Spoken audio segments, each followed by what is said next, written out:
Alright, so we're talking about the legend of Lu Bu the Flying General, and I don't know why I never thought about doing this sooner, but now that the spin-off has been completed for some time now, what I'm gonna start doing here on the channel is pretty much making a video like this, going through each chapter and reviewing them one by one until I finally get to the end. And I'm so excited, guys. The Lu Bu spin-off is something that I've always wanted to talk to you all about, but I just never knew how to go about it, so hopefully this is something you can all vibe with, especially if you're already familiar with it. Now, if you're not familiar with the spin-off or have never touched it, then that's perfect, because this is something that I'm gonna try and do every 3 or 4 days, just me hard focusing on the Lu Bu spin-off until the translations aren't available, because if I remember correctly, it's only been translated up to chapter 23 at the moment, so unfortunately I'm gonna have to stop at some point before we get to the ending if that doesn't change. But just so you're all aware, I've only ever read the first chapter, right? And this is because I wanted to save the rest of it for something special like this, so I'm super excited about all of this, so let's just get into it. So the first chapter is a little less than 20 pages. It feels really short even when you're reading it, but the art so far already looks mind-blowingly amazing, right? I mean, I've seen some panels of the manga from a couple of the other chapters, so I kinda knew what I was getting into here, but for a first impression, the art style and quality looks unbelievable. But again, this chapter is really short. I could probably even read the entire thing for you in a single breath. It says, "Who is the strongest man beneath the heavens? 4,000 years of history, a superpower that faced numerous conflicts throughout time.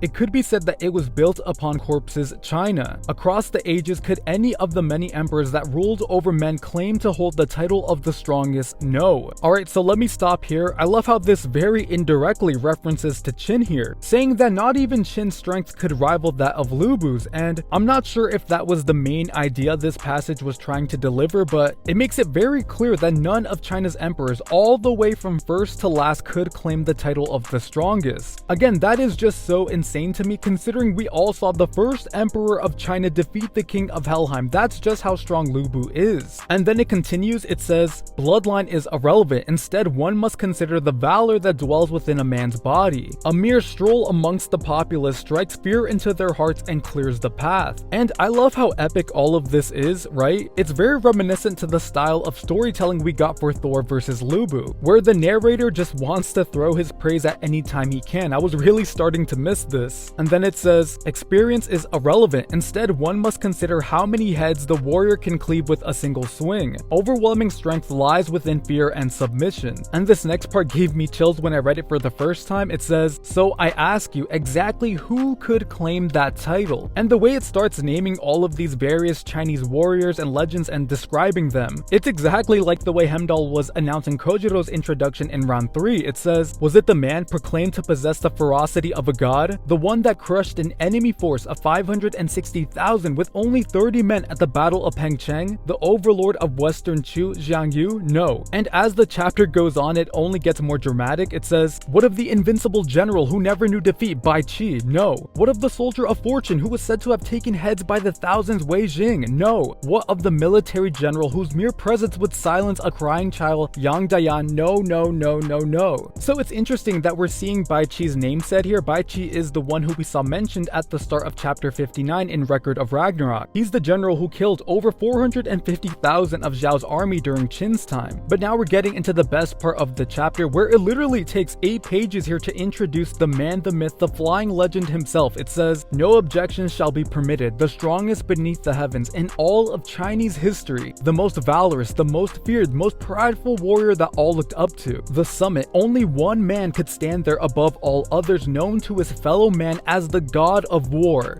His name was the name of the strongest man under the heavens was Lu Bu." And then finally we're seeing the GOAT himself make his entrance, and honestly, chapter 1 has always been one of the best reasons I've always wanted a Thor spin-off, just to see him get this equal treatment. But now coming to the end of the chapter here, guys, it ends with saying, "This is the tale of a man unbound who flew across countless battlefields. The flying general, the legend of Lu Bu." Again, a really short chapter and ultimately 19 pages strictly dedicated to introducing Lu Bu, so I only have high expectations from here on out, right? From the art and the way the narrator was building the hype, and although I get the feeling this manga will mostly be about Lu Bu overcoming all of his opponents, I just have the gut feeling that no matter how it's done, it'll be a masterpiece, so I'm pretty confident about all of this. But please, I have to ask, please do not spoil me in the comments, right? Because I'm always gonna look through the comments regardless regardless, so please, if you want to talk about the events that happen in the future of the story, that will not be a problem. Just spoiler tag it or write some kind of warning so I know to be careful. Again, I'm also doing this for the people who aren't familiar with the spin-off, so that's another reason as well, and I'm sure we would all appreciate it. And of course, like I said at the start of the video, I'm gonna try and push these chapter reviews out every 3 or 4 days, so if you're not subscribed already, then make sure you are to stay updated. But this is where I'm gonna end the video with, guys. Thank you so much for watching, and like always, before I end the video, I just want to give a very special thanks to the channel's patrons: Iron, Justin, Nix EXP, Paranormal Beluga, Jedi Knight 104, Peduco, Malekith, and Wyatt Calco. You guys are the best. Thank you so much for the support, guys, and for anyone wondering, you can sign up too and get into the monthly Q&A that I do here on the channel. I'll be posting the next one up sometime at the start of February, so from now until the end of January, feel free to consider joining. You would also be helping me out a lot here in a massive way and get a special shout out like this in every single video. The link will be in the description below, or you could just search it yourself at patreon.com/Izanami. But other than that, guys, again, thank you so much for watching. Leave a like if you enjoyed the video, I would greatly appreciate it. Let me know in the comments what you all think, anything you agreed or disagreed with, and of course, if you're interested in more Record of Ragnarok, then make sure you subscribe. I'll be doing more here on the channel like always, and yeah, have a great day.